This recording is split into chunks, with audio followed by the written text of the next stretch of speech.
სოფლიდან წამოვიდი და ბომბის მესამე დღეს სოფელი შინდის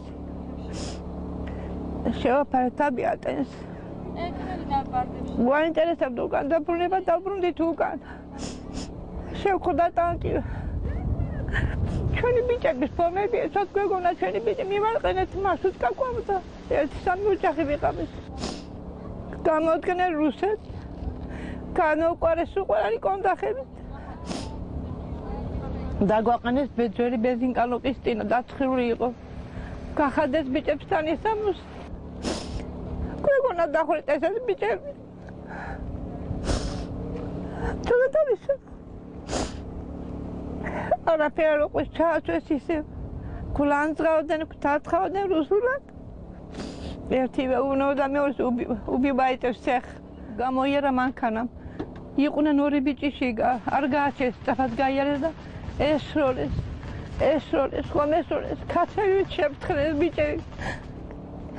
ისიც არ აკმარეს კიდევ ესროლეს რომ დახოცირიყვნენ ბოლომდე ჩვენ წინ იდგა მანქანა ორი ქალი და კაცი იყო კუდარიში ის კუდარების ისე კიდევ ესროლეს ამბი გამოიერა ერთმა გლეხმა ბარითხეში არაფერი არ უთხრეს არც გააფრთხილეს არც ეგრევე ესროლეს იმას და ჩვენ თვალ წინ ფართხარი დაიწყო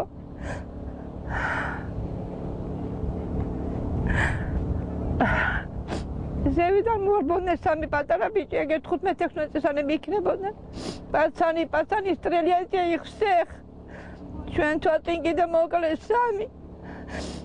ჩავიცუცკე ბუჩკის ქვეშ მეგონა რავი რა მეგონა არ ვიცი ეხა სამისა ჩავიცუცკე ესე ხელი მოაფათოა და ყდას წავაწყდი ხელით ჩვენებური კაცია მაგრამ არ ვიცი გვარდასახელი ვინ არის შინდელი იყო არა რუსის კაცი იყო მაღალი მაიმუსგავ და არა ის არ გვეშვებოდა არა ემან უთხარ არა როგორც იყო დავსხეთ ისევა ჩვენ მარშრუტკაში იქ იყვნენ კიდევ 3-4 ბიჭი ვარიანელები ჩვენ წუხეს აქ ვიყავითო პირქვე ვიწექით მთელი ღამეო ჩვენ თვალწინ მოკვდა 6 ახალგაზრდა რა ჩემი შვილები არ იყვნენ ისინი წყოს ვიღაცა ხო ყავდა დედა იმათაც შვილები არ არიან იმათაც ყავდა ჩვენერი დედა მე რო ჩემ შვილებს ეძებდი ის წყო ეძებდა თავის შვილებს